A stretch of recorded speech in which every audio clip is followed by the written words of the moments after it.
J'ai eu la chance d'avoir une enfance pas terrible, une enfance minable, parce que je vivais très très mal. Et du coup, au fur et à mesure que le temps avançait, j'essayais de chercher des solutions pour me sortir de cette enfance qui allait pas du tout. Je n'étais pas adapté du tout au système. On disait juste, il faut que tu rentres dans le cadre, il faut que tu ressembles aux autres, il faut que tu apprennes la récitation par cœur, il faut que tu fasses les mêmes réponses que les autres. Et surtout, n'essaie pas de faire le malin, n'essaie pas de te démarquer. Donc je crois que j'ai agacé beaucoup de gens en essayant précisément de faire de l'originalité, que ce soit dans les dessins, que ce soit dans la musique, que ce soit dans tout. Donc j'étais complètement décalé et le système me disait ça va pas. Il y a un proverbe japonais qui résume ça, c'est le clou qui dépasse attire le marteau.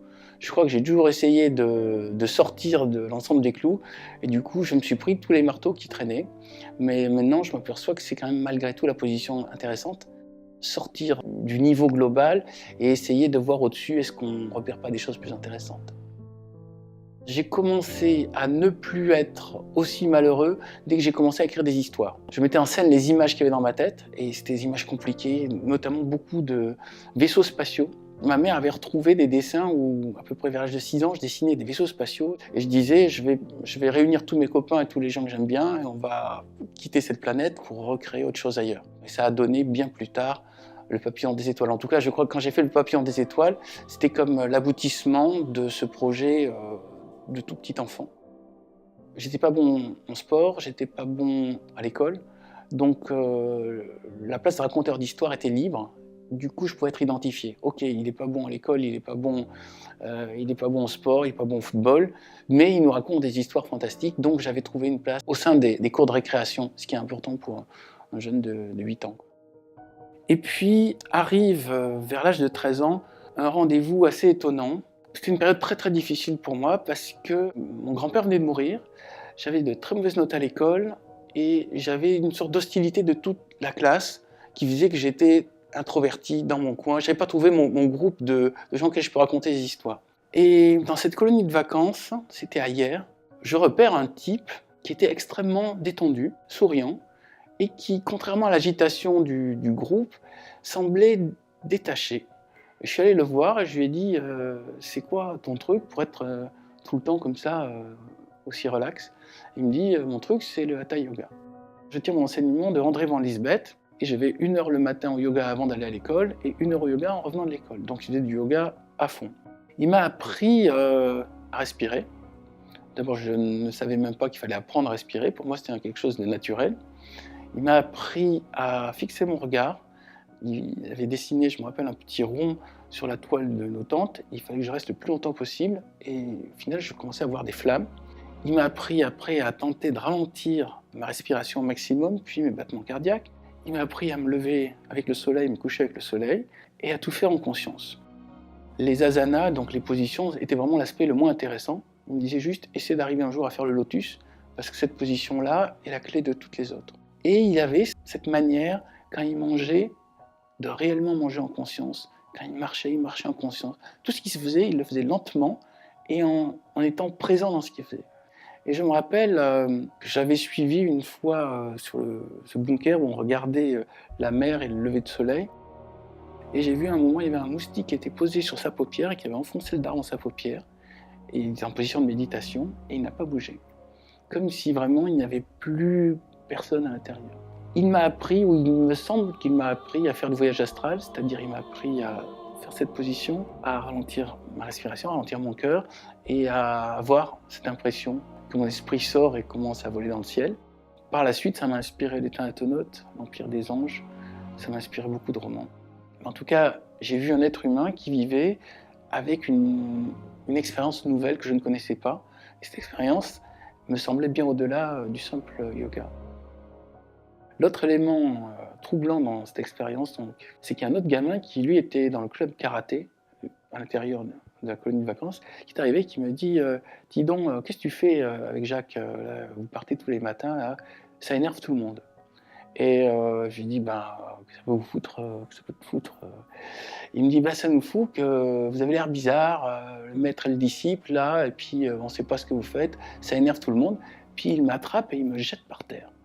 Et je suis allé voir Jacques, j'ai dit pourquoi il me que sa gueule à moi alors que c'est toi qui es le grand maître. Il fait, ben justement, il me dit, t'es à mi-chemin, donc t'es encore accessible à la connerie. Et quand tu auras rejoint mon cap, normalement, ils n'ont même plus envie de t'embêter. Et j'ai compris que dès le moment où on fait la spiritualité, on agace ceux qui n'y sont pas, ou qui sont jaloux, ou qui ont envie d'atteindre ça. Et j'ai compris donc du coup qu'il fallait être plutôt discret. On ne peut pas dire aux gens, vous pouvez le faire, vous devez le faire. On peut juste leur montrer que ça nous fait du bien, et après, ils ont peut-être envie de le faire.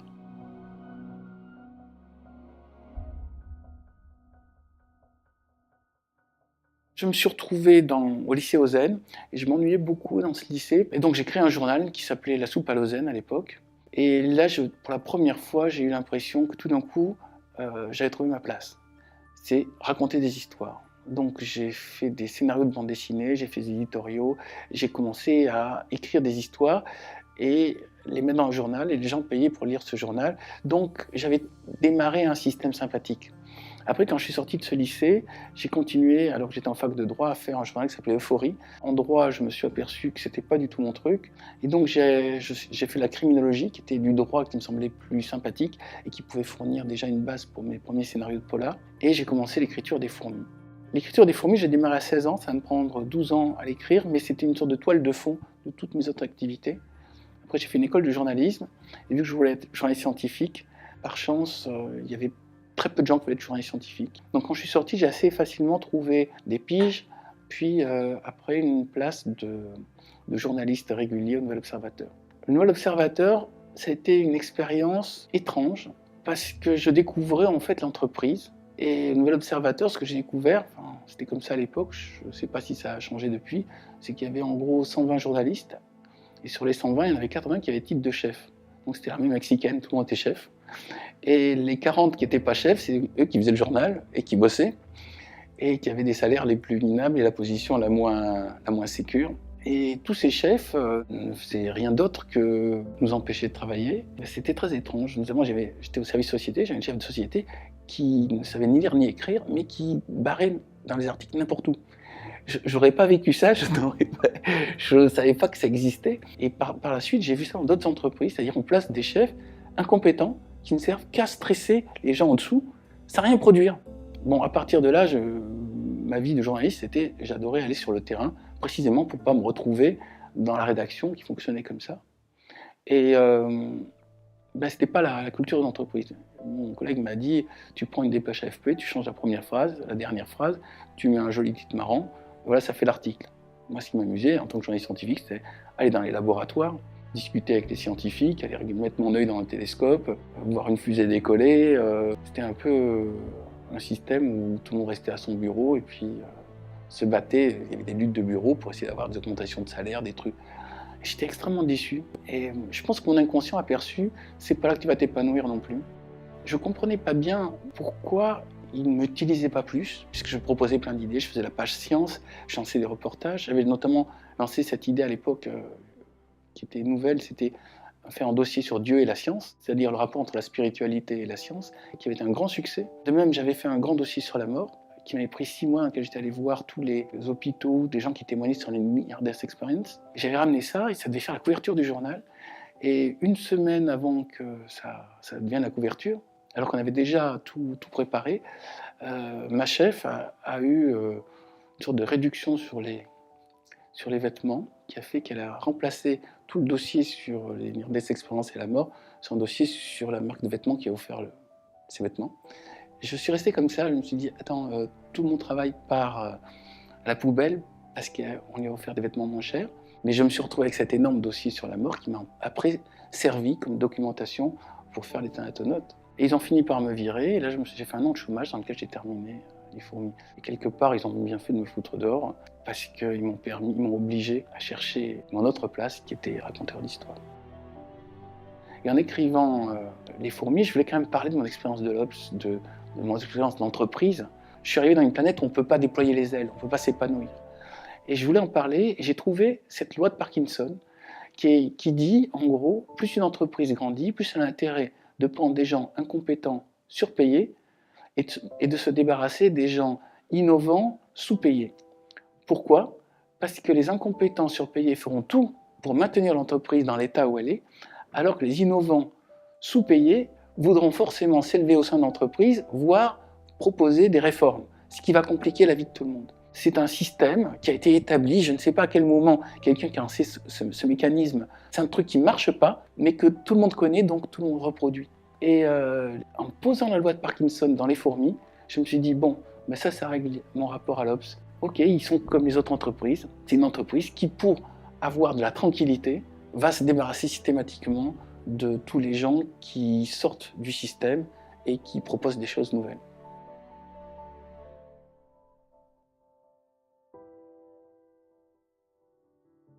Pour moi, ce qui me semble la première vertu, c'est la curiosité. On arrive sur une planète, il y a des couleurs, il y a du bruit, il y a toute une diversité d'êtres et d'animaux. La première chose qui me semble intéressante, c'est les regarder et s'y intéresser. Quand j'étais petit, je restais des heures à observer la nature, notamment les fourmis, parce qu'elles ne s'enfuyaient pas quand j'étais là. C'est aussi simple, c'est des animaux, quand je m'approchais des lézards ou je m'approchais des grenouilles, elles partaient. Donc les fourmis restaient là, donc j'ai observé les fourmis. Et à travers mes histoires, ce que j'essaie de dire aux gens, c'est soyez juste curieux. Je n'ai aucune vérité à vous proposer, je n'ai pas de découverte unique ni en science ni en spiritualité, mais ce que je vous propose, c'est regardez ce qui se passe autour de vous et oubliez tout ce qu'on vous a dit, essayez de ressentir en vous vos intuitions, votre vérité, et à partir de là, utilisez cet outil, votre propre détecteur d'informations, comme moyen de comprendre le monde qui vous entoure. Les fourmis, en fait, la première idée, c'était les fourmis n'ont pas l'air intéressantes. Si vous les observez bien, vous allez vous apercevoir que vous avez des réponses à vos questions personnelles et plus intimes dans l'observation des fourmis. Pour moi, les fourmis, c'est le plus mauvais sujet qui pouvait exister. Tout le monde s'en fout des fourmis. On s'intéresse aux abeilles parce qu'elles font du miel, on s'intéresse aux moustiques parce qu'ils filent des maladies. Mais les fourmis sont neutres. Si je vais arriver en montrant qu'en s'intéressant à ce petit animal qui a l'air inintéressant, on peut comprendre non seulement comment fonctionne le monde, mais aussi l'avenir de l'humanité. Notamment, la première chose qui m'a étonné, c'est leur âge. Les premières fourmis sont apparues sur Terre il y a 120 millions d'années. Deuxième élément, c'est qu'elles fabriquent des cités. Donc elles vivent comme nous, avec des routes, des cités, une agriculture, une armée. Elles ont des répartitions de tâches. Et en étudiant bien les fourmis, j'ai même découvert ce qui a l'air un peu surprenant, parce que ce n'est pas la vision qu'on a des fourmis, c'est qu'elles ne travaillent pas toutes. Non seulement elles ne travaillent pas toutes, mais pour reprendre un peu l'esprit de l'entreprise que je citais tout à l'heure, en fait, il y en a un tiers qui ne font rien, mais réellement, c'est-à-dire ils se promènent, ne produisent rien, ne font pas la guerre, ne font pas la nourriture, elles ne s'occupent même pas de la gestion, elles se promènent ou elles dorment. Un tiers qui fait des choses inutiles qui gênent tout le monde.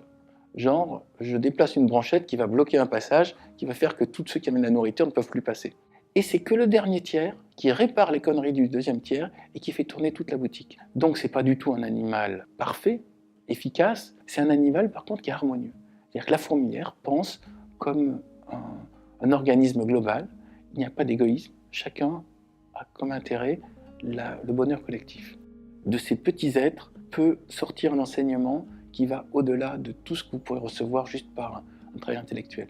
Donc observez la nature, observez le monde, prenez un peu de recul et arrêtez la machine de jugement.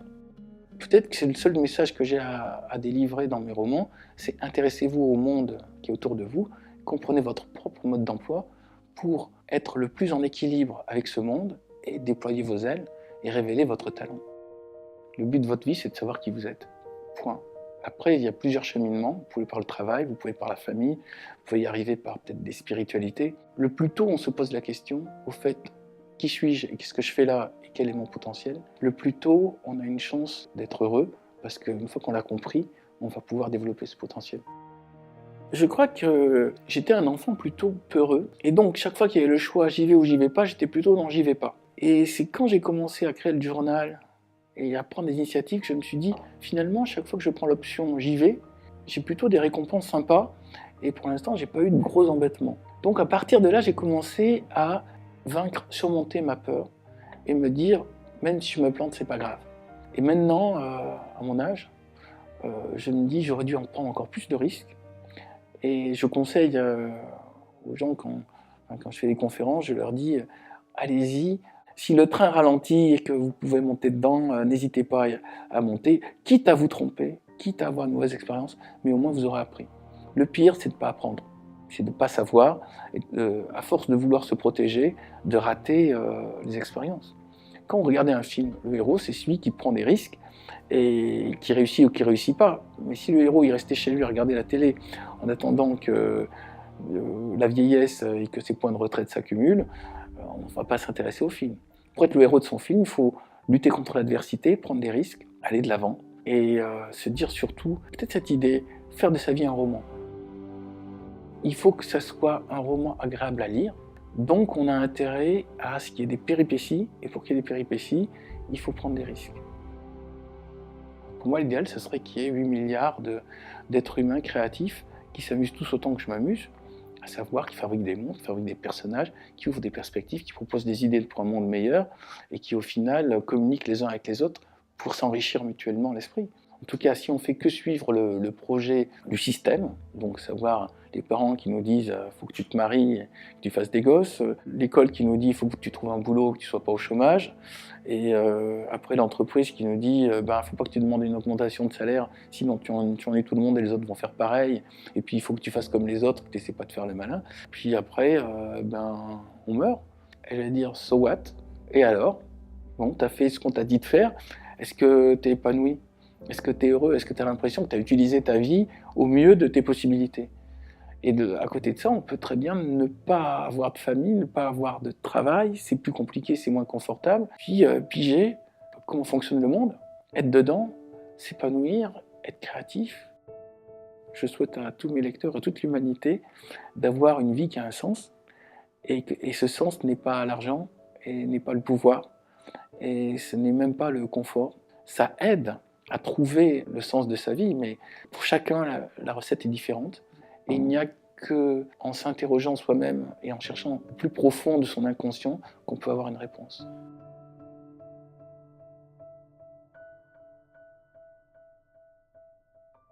Je venais de sortir Les Thanatonautes, qui avait été un échec auprès des lecteurs, c'est-à-dire que le livre en une semaine était reparti à la pâte à papier parce qu'il n'y avait aucun article et il n'y avait aucun intérêt du public pour ce livre. Et c'était à une époque, en même temps, je divorçais, et en même temps, j'avais peu de problèmes de santé. En fait, c'est une période d'hiver, tout va mal, on ne sait pas pourquoi, on peut s'accrocher, il n'y a plus de prise.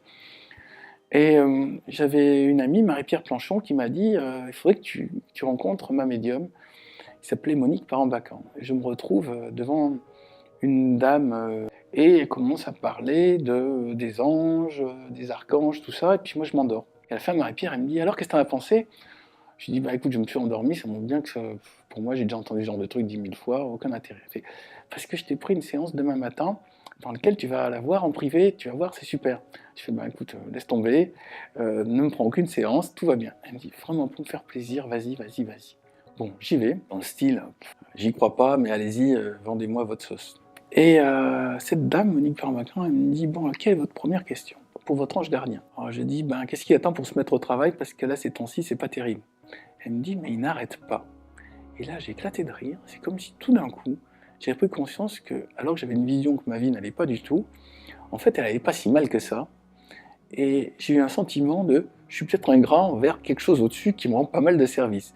Alors j'ai dit, ok, je reconnais, entre les accidents de bagnole que j'ai évités, les problèmes de santé que j'ai évités, les gros problèmes professionnels dont je suis sorti, finalement, il y a peut-être quelque chose qui m'aide quelque part. Donc si quelque chose est là, je lui dis merci. Elle me dit, il fait ça par plaisir, il est content de le faire pour vous. Et là, il s'est créé un petit dialogue, une sorte de complicité. J'aimais bien cette idée-là. Après, elle m'a dit, voulez-vous que je vous raconte toutes vos vies précédentes? Alors j'ai dit, j'y crois pas, parce que quand on raconte des histoires, on est toujours Napoléon ou Cléopâtre. Or, il n'y avait qu'un Napoléon et une Cléopâtre, qu'un César, qu'un Einstein. Et tout le monde est des stars, alors que si on regarde bien les gens avant, ils étaient tous des paysans qui poussaient la charrue, des soldats qui allaient au massacre, ou des ouvriers dans les usines qui suaient le burnou. C'était l'essentiel de l'humanité, c'était ça. Je fais comme par hasard, on tombe toujours sur des vedettes. Alors elle me dit, vous avez eu 111 vies. Il y en a eu en effet beaucoup dans lesquelles vous avez eu une vie de paysan banale, dans lequel vous êtes marié jeune et vous êtes mort jeune. Mais je peux vous parler des vies les plus intéressantes. Et elle commence à me raconter des histoires de mes vies. Et toutes les histoires sont passionnantes, et surtout elles résonnent et expliquent certains de mes comportements. Et là, en tant que romancier, je voyais bien le truc. Je lui ai dit, écoutez, soit vous racontez à tout le monde les mêmes histoires, soit vous les inventez, vous êtes très doué parce qu'il y a un début, un milieu, une fin, un truc original, et en plus c'est connecté à mon comportement actuel. Notamment, elle m'avait raconté une vie de samouraï, et je me souviens qu'il s'avère que par le plus pur des hasards, j'étais nul en sport, j'étais très très bon au combat au bâton, au point de faire de la compétition, et j'ai jamais compris pourquoi dès que je mettais la tenue qui ressemble à une tenue de samouraï, j'étais une sorte de puissance et d'une envie de massacrer le type en face. Alors je suis ultra pacifique et ultra doux, c'est le seul moment quand j'avais cette tenue, c'est comme s'il y avait une mémoire ancienne qui se réveillait. Et donc là, elle m'a apporté une explication.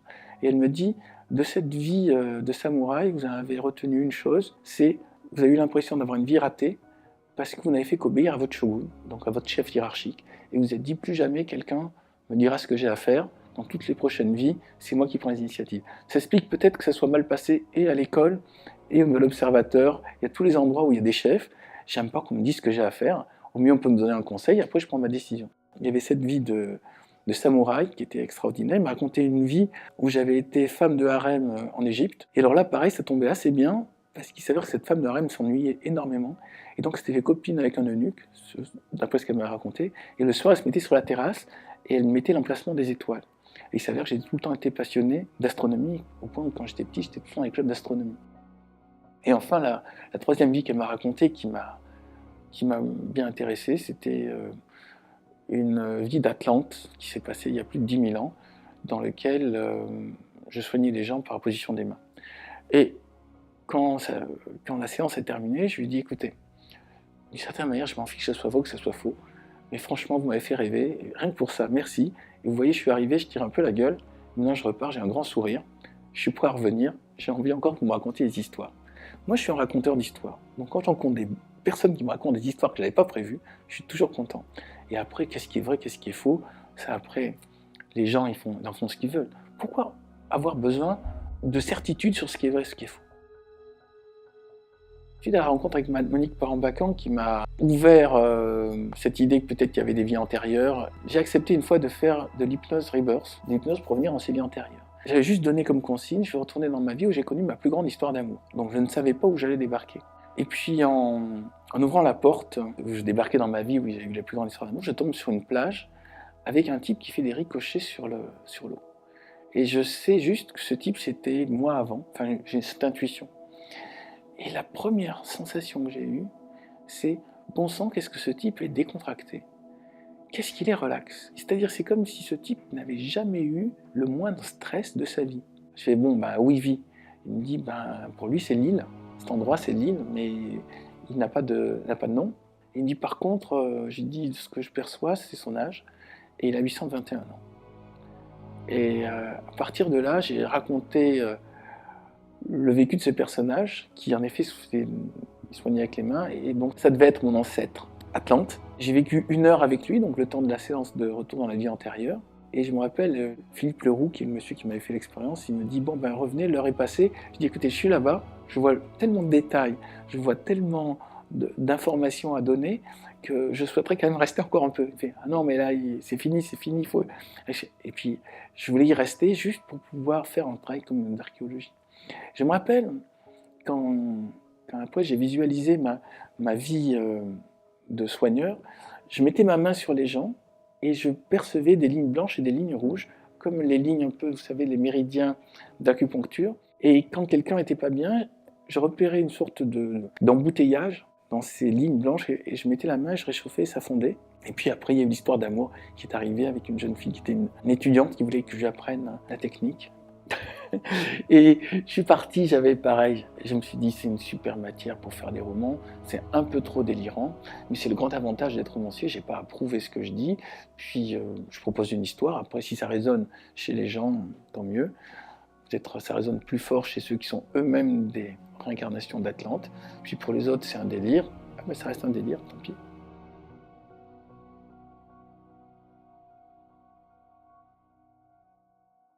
Il y a une position que je trouve intéressante au niveau de la spiritualité, ça s'appelle agnostique. C'est je ne sais pas, reconnaître, avoir l'humilité qu'on n'a pas encore toutes les informations pour avoir des certitudes. Agnostique, donc sans connaissance, c'est la position de l'honnête homme moderne. Et je pense que les grands scientifiques peuvent soutenir ce point de vue.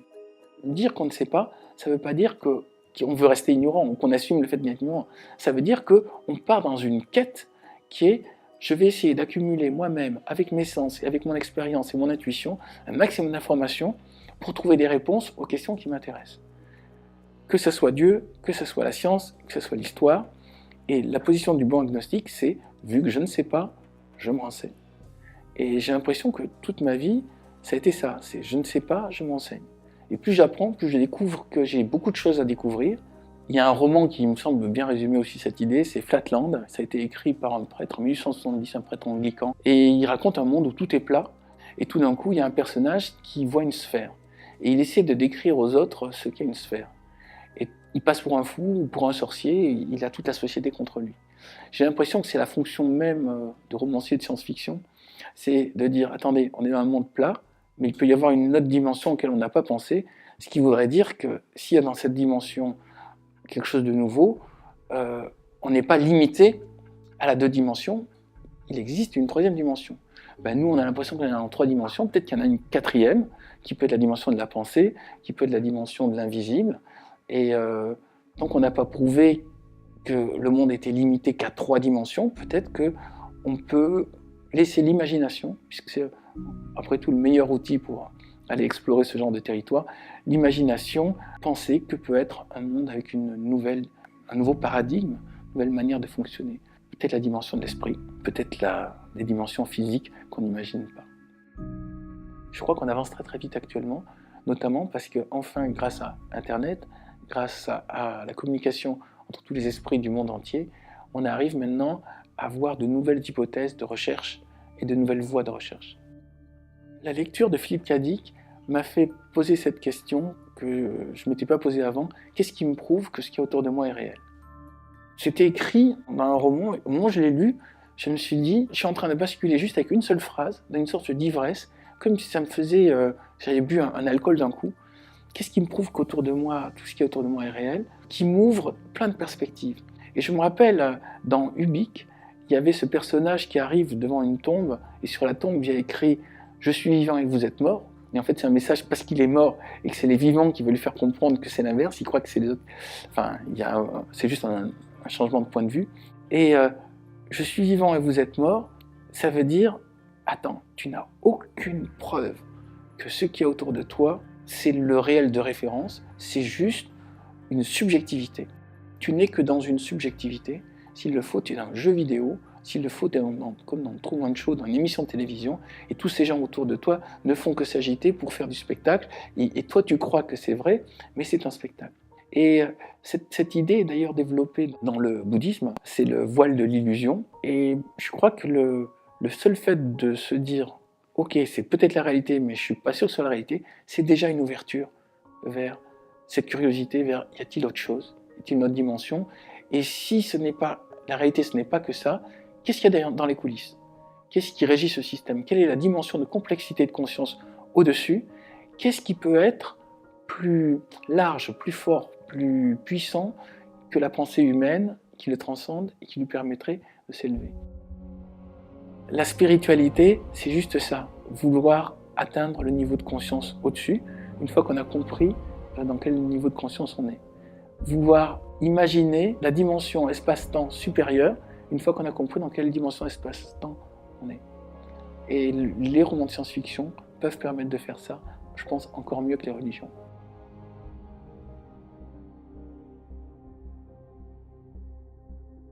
Il y a un problème avec l'irrationnel, c'est qu'il y a eu des gens qui ont abusé de l'irrationnel pour faire passer des conneries.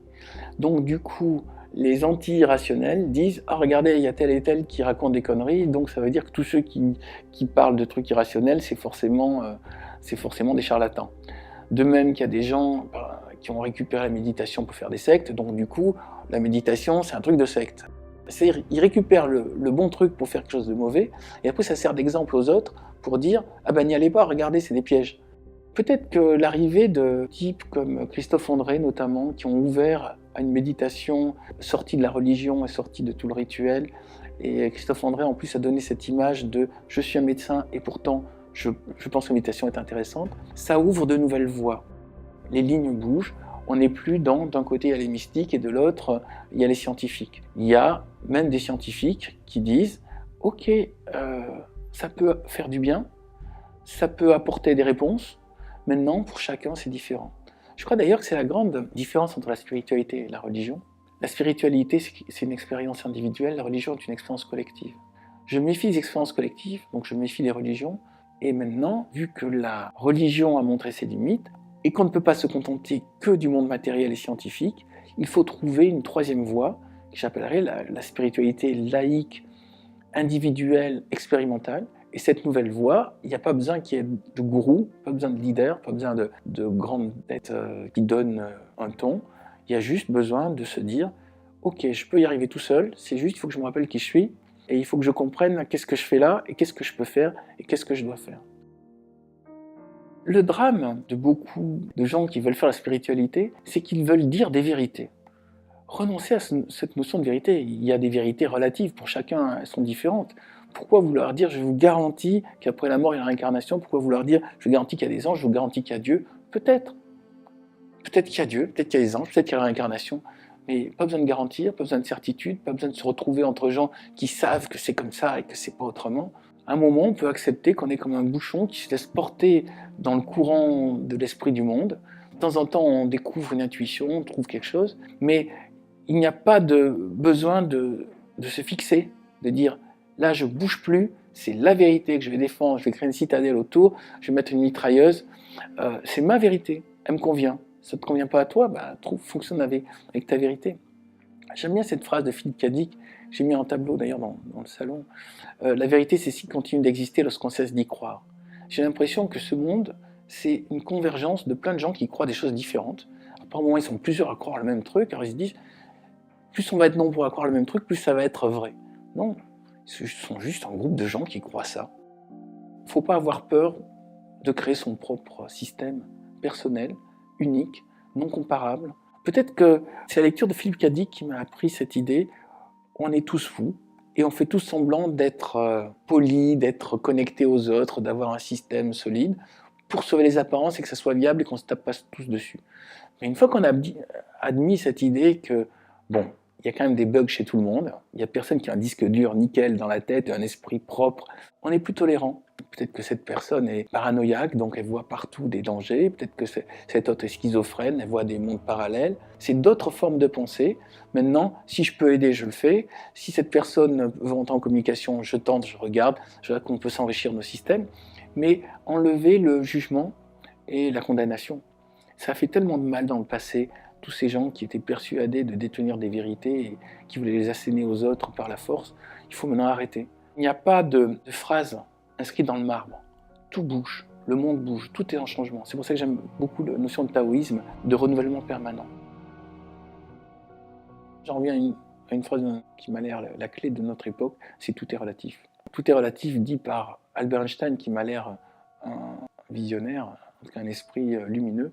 Tout est relatif, ça vaut vraiment le coup d'être répété. Ça vaut vraiment le coup d'être réfléchi. Tout est relatif, ça veut dire ça change selon le temps, selon l'espace et selon la personne qui regarde.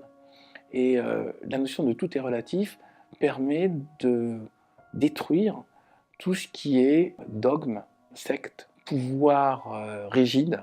Tout est relatif, ça veut dire ok, ça marche peut-être comme ça ici, ça marchera autrement ailleurs, et c'est pas grave.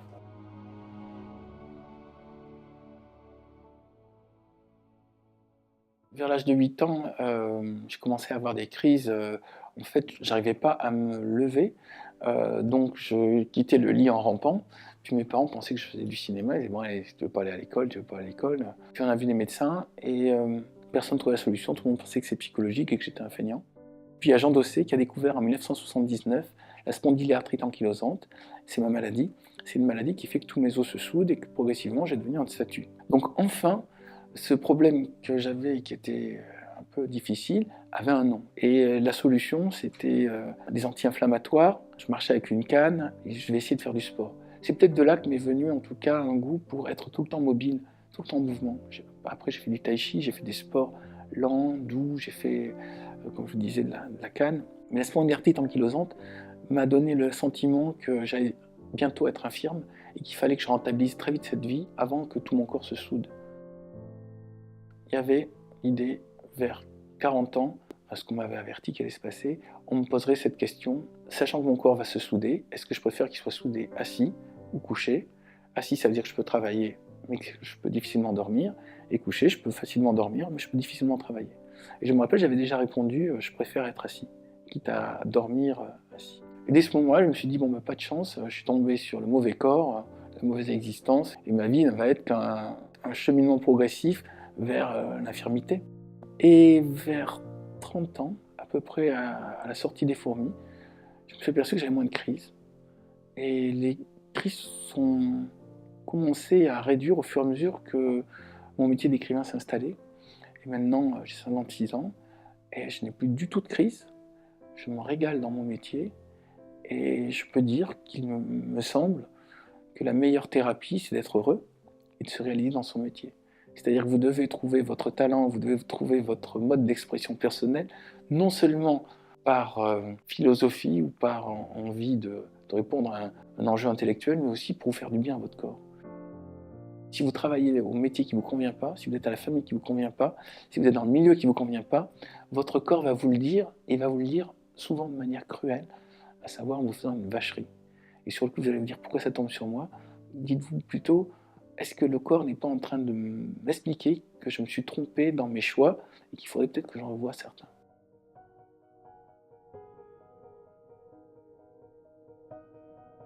Quand on est paumé, je n'ai pas de meilleure solution que le retour à la nature. Je crois que c'est une énorme prétention que de penser que nos problèmes sont importants. Ce sont des problèmes d'humains dans une société, avec des problèmes sentimentaux, des problèmes familiaux, des problèmes d'argent ou des problèmes de reconnaissance. C'est que des problèmes de rapport aux autres humains. Et dès le moment où vous rentrez dans une forêt, que vous marchez dans la forêt, vous voyez les arbres, ces foisonnements de feuilles, ces herbes, vous comprenez qu'on est des animaux au milieu d'une nature, et cette nature n'en a rien à foutre qu'on n'ait pas eu d'augmentation de salaire, qu'on ait été largué par sa copine, ou qu'on soit dans un endroit qui est trop bruyant, où on se dispute avec ses voisins. La nature nous rappelle juste, on est des êtres vivants, au milieu d'un système vivant, et c'est déjà extraordinaire. Et moi, je sais quand j'ai des copains qui me disent « Ah là là, je vais pas bien, je fais une dépression », je leur dis « Promène-toi en forêt, respire, et puis regarde tout ce qu'il y a autour. » Et il y a un moment, la nature a cette puissance de nous guérir de tous nos problèmes psychologiques. C'est juste qu'on la sous-estime, comme on sous-estime les fourmis, comme on sous-estime une machine de jugement. On a décidé que la nature était quelque chose qui doit être dompté. On doit transformer les forêts en jardins. On doit transformer le monde sauvage en monde civilisé, mais ce monde sauvage est beaucoup plus intéressant et beaucoup plus puissant que notre monde civilisé. Le monde civilisé, c'est qu'une convention, on a décidé que les maisons devaient être droites, on a décidé que les rues devaient être comme ça, que le métro devait... C'est des conventions entre êtres humains. La nature, c'est beaucoup plus puissant. C'est des équilibres entre plein de formes de vie animale qui se complètent et qui s'enrichissent mutuellement. Et au moment où on se promène dans la nature, au moment où on marche dans la forêt, on profite de ça. Les énergies de la forêt ne sont pas dans le jugement de nos vies, ils sont juste dans « tu es une énergie au milieu d'autres énergies, des plantes, des animaux ». Et tout ça participe à un équilibre global. Tous ces systèmes se complètent les uns les autres. Et la grande erreur serait d'éliminer des espèces, ce qui se passe actuellement, c'est en détruisant les forêts, on détruit des espèces entières, et du coup on crée des déséquilibres. Quand on se connecte à la nature, on devient automatiquement humble. Et je crois qu'on se rend bien malheureux à ne fonctionner qu'avec le mental et à oublier qu'on va vivre ce qu'on va vivre, mais qu'on est là pour apprendre. J'aime cette idée aussi, tous les problèmes peuvent se résoudre par la géographie. Bouger, ne pas rester au point où on vit le stress. Se déplacer pour regarder. Tous les problèmes qui sont au point A ne seront pas pareils quand vous serez au point B. Donc le tour du monde est la solution de toutes les dépressions et de toutes les envies suicidaires. Et le fait de se promener en forêt est la meilleure manière de surmonter ces crises d'angoisse ou ces peurs. Par contre, par moment, il faut rester longtemps en forêt pour bien bénéficier de toute l'énergie des arbres, toute l'énergie de la nature, et bien se rappeler qu'on n'est qu'un petit être sur une grande planète, que l'un des objectifs est d'évoluer soi-même et que toute notre espèce évolue.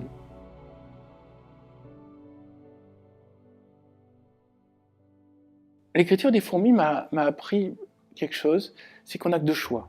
Vivre comme des fourmis, vivre comme des rats. Les rats, qui sont une espèce très bien adaptée à notre monde, fonctionnent avec un système qui est élimination des faibles. Donc quand un rat est malade, il se fait bouffer par les autres. Quand une mère accouche, elle doit défendre ses enfants pour que le père ne les mange pas. il y a des combats entre mâles rats pour définir lequel va être le roi des rats. Donc c'est un système hiérarchique, on va dire du capitalisme sauvage hard, mais en même temps une adaptation à tous les milieux. D'ailleurs, je crois que rien que sur Paris, il doit y avoir plus d'un rat par Parisien. Je pense qu'il y a beaucoup plus que ça. Je pense que les sous-sols de Paris sont envahis de rats et qui s'adaptent à tous les milieux, ils sont omnivores. Donc le rat est peut-être un animal du futur, mais c'est un animal qui vit dans la dureté. C'est les plus forts pètent la gueule aux plus faibles. Et les fourmis, c'est le contraire. Chez les fourmis, c'est solidarité de toute la collectivité. Quand quelqu'un est blessé, tout le monde doit venir en aide. Et ils ont un jabot social, c'est-à-dire qu'ils ont un deuxième estomac qui sert à garder la nourriture au cas où quelqu'un est faim pour pouvoir lui donner à manger. Donc c'est un animal qui est tourné vers l'aide aux autres, l'entraide et la réussite collective. La reine ne sert qu'à pondre. Et elle n'a pas de police, elle n'a pas de gardien de l'orthodoxie. La décision, par exemple, de déplacer le nid, c'est un individu qui va dire, écoutez, j'ai vu un endroit meilleur pour mettre le nid. Il n'a pas besoin d'avoir passé des diplômes, il n'a pas besoin d'avoir fait HC. Il arrive, il propose l'idée, puis les gens se disent, ah ouais, tu veux le mettre où? Bah, je voudrais mettre toute la ville, qu'on la mette un peu plus loin, parce qu'il y a plus de gibier, puis il y a de l'eau dans le sous-sol. Puis, bah, bonne idée, et puis voilà, ils vont déplacer tous les couvains, ils vont déplacer 50 millions d'individus à un autre endroit, parce qu'il y a un individu qui n'a aucune spécificité, mais qui a eu cette intuition. Une fourmi n'a qu'un souci, c'est être utile aux autres. Ben, un humain évolué devrait avoir cette idée de comment vais-je pouvoir me réaliser en aidant les gens qui m'entourent, en étant mon espèce. Tant qu'on est dans le système, tant qu'on est dans la foule des moutons qui avancent, on a des difficultés à créer et on a des difficultés à comprendre comment être le plus utile aux autres. Donc il y a un moment, ça vaut le coup de faire un petit pas de côté, de laisser avancer le troupeau et on se dit, au fait, qu'est-ce que je pourrais faire vraiment de bien? Comment trouver ma meilleure place dans le troupeau? J'aime bien cette phrase du mathématicien Gödel, pour comprendre un système, il faut s'en extraire. Je crois que c'est l'une des clés. Vous voyez, tout à l'heure je vous parlais de l'Obs, pour comprendre l'Obs, il fallait que j'en sorte. Pour comprendre le système littéraire, il faut que j'en sorte. Pour comprendre ma société, il faut que j'en sorte. Et une fois que j'ai fait ce petit pas de côté, que je vois bien avec perspective comment avance le troupeau et comment fonctionne le système, je peux d'autant plus l'aider. Mais tant qu'on est dedans, le nez dans le guidon, on ne voit rien, on ne comprend rien, et on est tenté de dire « fais comme moi et n'essaie pas de faire le malin, et tu vois bien que j'avance, donc ça ira, t'en fais pas. » Il y a un petit prix à payer pour faire un pas de côté et sortir du système. Le système n'aime pas que les moutons sortent du troupeau, il y a des chiens qui sont là pour mordre les mollets, pour dire « attends, pourquoi tu sors du troupeau là? Arrête de faire le malin, fais comme tout le monde, tu vas voir, ça va marcher. Tes parents ont fait ça, tu vois que c'était bien, et ta compagne et tous tes amis font ça, pourquoi tu veux faire un pas de côté? Qu'est-ce que tu vas chercher? » Et là, il faut avoir confiance en soi, se dire je fais ce pas de côté parce que je sens qu'il faut que je le fasse pour comprendre ce que je fais là.